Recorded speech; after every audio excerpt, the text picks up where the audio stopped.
There is a care facility in Albuquerque, New Mexico, that closed in 2007.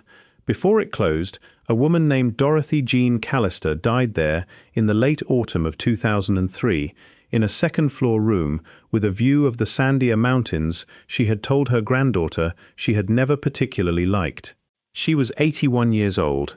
She had spent her working life as a licensed practical nurse, most of it in civilian hospitals across New Mexico and southern Colorado, and before that, briefly, in the spring and summer of 1947, as contracted staff at the Roswell Army Air Field.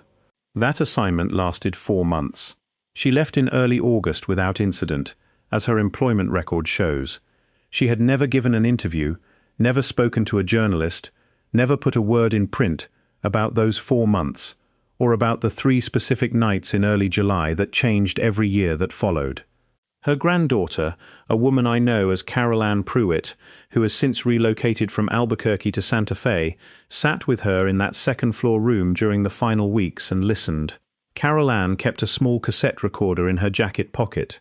Dorothy Jean did not know the recorder was there. Carol Ann has told me she made that decision early in those final weeks and has carried the weight of it since. The recordings exist. I have heard portions of them. What they contain is what this account is built from. If you're enjoying this story so far, don't forget to hit the like button and subscribe. Drop a comment telling me where in the world you're watching from. I love hearing from you. The Roswell Army Air Field in the early months of 1947 was an installation finding its peacetime shape after a war that had ended less than 2 years before. Dorothy Jean had arrived there in March through a civilian nursing contractor and spent her first 3 months doing the work that made her useful without making her visible.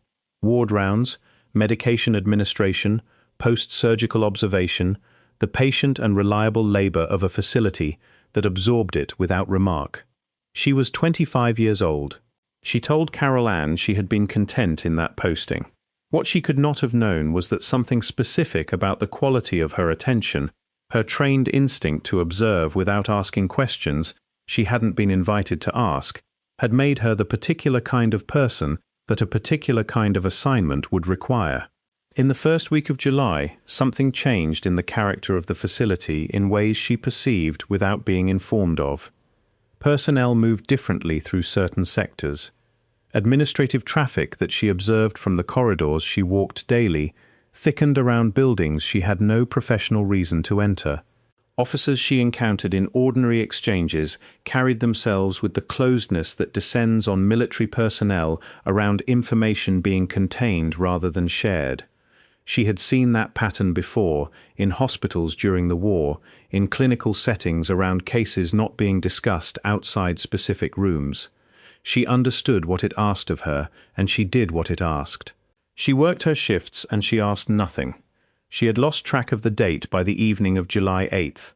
What she could place was the time of day. The light through the ward windows was already going toward dark, and the fact that she was in Ward 3 changing linen when the administrative officer appeared at the door.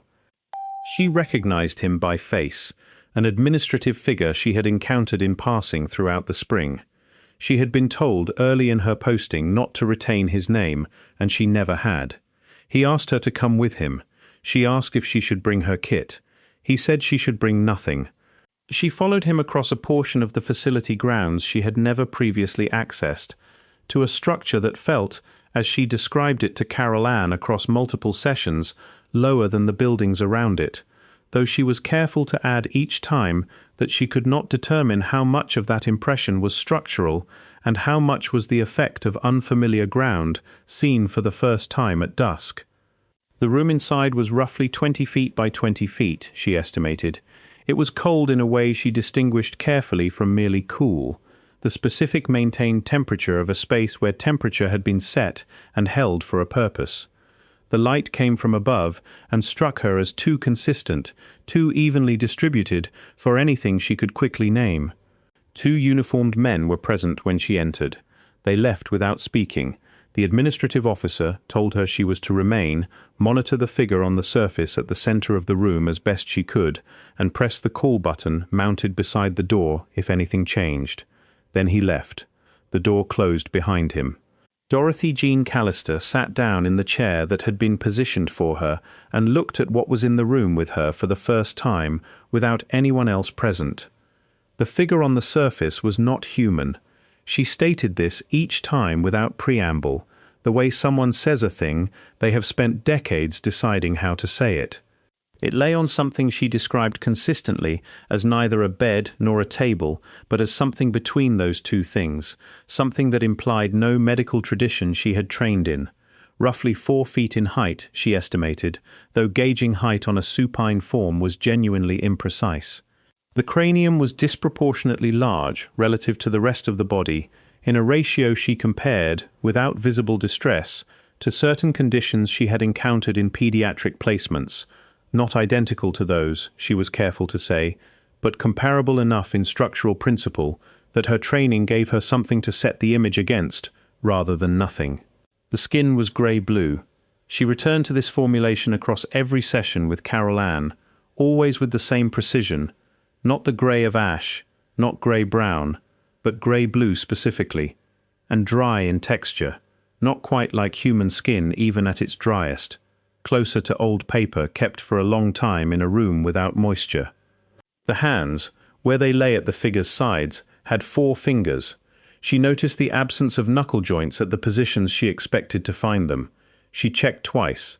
She sat with that observation for a long time, the way a nurse learns to sit with a finding she cannot yet explain, not filing it away and not pressing it, simply holding it open. The eyes were closed for most of the first night. She told Carol Ann she was grateful for that, and she meant it. Whatever she could absorb about the rest of the figure, she had absorbed. The eyes, she said, would have been something else entirely. She monitored what her instruments allowed her to monitor. The figure breathed, or engaged in something she understood as the functional equivalent of breathing, a shallow elevation and settling of the chest. At intervals she would time on the second night at roughly 1 per 45 seconds. She found no pulse in any of the 4 sites she attempted. She took notes in the way her training had built into her, recording what she observed and what she could not observe, what she measured and what returned no readable measurement, and those notes were collected from her when she left the room for the last time, and she never saw them again. She said this on the recordings without anger or apparent surprise. They would have taken them, she said. She had understood that even as she wrote. The first night, nothing happened beyond observation. Nothing communicated with her. Nothing moved except the slow, widely spaced rhythm of that chest. She stayed until near dawn, was relieved without explanation, and walked back to the civilian staff quarters in the early morning. She did not sleep well the day that followed. She told Carol Ann this plainly, as a notation about her own state rather than a claim of distress. She went back to her regular ward assignment, and the nurses she worked alongside either knew nothing or had been told to ask nothing, and the silence on the subject was of a kind she recognized as deliberate. She administered medication, took observations, and did what the shift required. At some point in the afternoon she became aware that something in the quality of her attention had shifted without her choosing it. She was pausing before tasks she normally completed without thought. She was watching the patients in her ward differently, not more clinically but more completely. The way you look at something you are aware you may not be able to hold on to. She could not have named the change aloud. She returned to her work. That evening, the administrative officer collected her again without explanation, and when she entered the room, the figure had not changed position, the chest still moved at its intervals, and the eyes were still closed. The second night was different. If you're hooked on this story, make sure to subscribe and turn on notifications so you never miss an upload. Your support means everything and helps me bring you more emotional stories like this one. She described what began on the second night first as warmth and immediately corrected herself. Warmth was inaccurate. Pressure was closer, but pressure implies physical contact and nothing touched her. She remained seated several feet from the surface throughout. What she felt was a pressure in the space behind her eyes, as though something that needed room had entered the interior of her head and was settling there carefully. She was not frightened. She said this to Carol Ann clearly, and she repeated it across multiple recordings, with an emphasis that sounds, when you hear it, less like reassurance and more like a precision she had spent 5 decades maintaining. She was not frightened. She sat still, and she let it continue. What followed she described first as images, and then pulled that word back, because images implies something received by the eyes, and this was not received by the eyes. The comparison she found and kept was this: it arrived the way you know the layout of your own home, in complete darkness. Not a picture of the house itself, present inside you, reachable without looking. What the figure placed in her, or what arrived through whatever transmission was occurring in that cold, maintained room, did not carry the structure of language. It carried the structure of a showing. She described the same sequence in each of her 3 sessions with Carol Ann, always in the same order. First, something she could only call vast, a spatial sense that made the world she had moved through for 25 years feel like a small portion of something far larger that she had not previously had the apparatus to perceive. Second, something old. This was the element she struggled most to hold in language, not ancient in the geological sense, not old the way rock or water is old as something constitutive, as though what was communicating with her had been conducting its sustained and purposeful work for a duration that the human vocabulary for time simply could not reach. And third, always arrived at with a long pause, Carol Ann waiting in silence for as long as it took. Recognition. The figure knew her. She was precise about what she meant and what she did not mean. Not her name, not her history, not anything biographical. It knew her in a more fundamental register. The comparison she landed on and held, it knew her the way a current knows a channel. Not because she was selected or significant, because she was there, and she was quiet, and in those final hours, the current needed somewhere to go. The third night, she could see it was dying. She said this with the directness of a person who had watched enough deaths to recognize their late-stage qualities in any form they took. The intervals between the chest movements were longer than the night before. Something had changed in the quality of the skin that she identified through accumulated experience rather than measurement. The eyes, which had opened briefly on the second night, and looked at her in the way she had struggled to name, she had settled on requiring, and she kept that word, opened on the third night, and stayed open, and she sat in their presence without looking away. What the showing gave her on the third night was shorter and more concentrated in its address, less vastness, less depth of time. She described it as something she understood, and she kept returning to the qualifier imperfectly, as though accuracy mattered more to her than impression, an acknowledgement. Not gratitude. That would be a human frame laid over something not built that way. What she received was closer to a record being closed. An exchange had occurred. The record of it now existed inside her. The existence of that record was, in some way she could not measure but could not dismiss, intended to exist. It stopped before any instrument confirmed it. She knew the way she had learned to know over years in the wards, a change in the room, a change in some quality she had no adequate words for. She described it to Carol Ann, in their final session, as a channel closing, nothing more.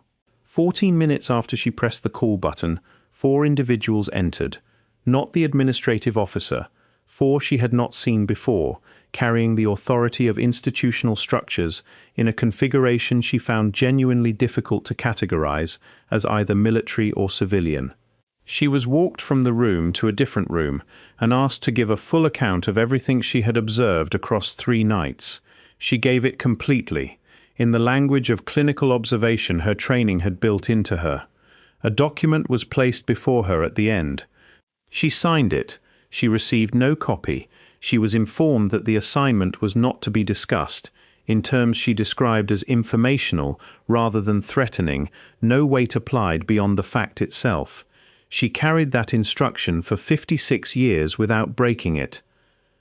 Other accounts from the same week and the same facility exist in the record, incomplete and indirect but present. A nurse identified in materials obtained under federal disclosure provisions in the late 1980s, referred to in researcher documentation under the initials M. Renfield, and assigned to a southern New Mexico military facility during the same week in July of 1947, gave a family account reconstructed in the early 1990s by researcher Donald Wayne Smythe.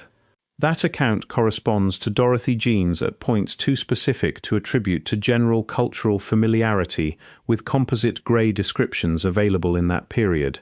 The grey-blue skin, named with the same precision, four-fingered hands described by both, and Renfield's description of the eyes as like being asked a question you don't know how to answer. Renfield also described a period of impressions received during a night shift in a room she said was deliberately held cold. The structure that held that room has not been identified in any documentation her family was able to obtain. An Army Air Force communications specialist named Earl Birch, identified through a civilian research archive in documents released in 2012, reported being posted outside a sealed structure at the Roswell Army Air Field for a 72-hour period in the first week of July 1947. In a recorded interview before his death in 2009, he described hearing through the walls of that structure a sound he compared to nothing in his prior experience.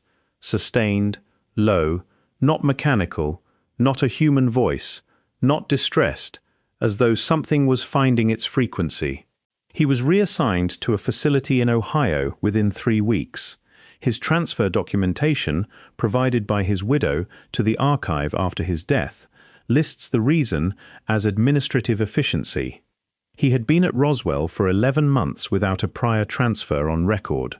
The 11 months before that week are uninterrupted in his file. What follows the first week of July is Ohio. There is an administrative log from the Roswell Army Air Field covering July of 1947, partially released through disclosure requests. It contains a reference to a temporary isolation structure and a nursing observation detail that ran for 3 days. The names in that entry are redacted. The structure's designation does not correspond to any permanent building in the facility's documented floor plan. The log preserves the duration, the assignment, the temporary structure. It preserves nothing of what happened inside them. What Dorothy Jean Callister's account requires, if it is read as testimony rather than story, is this.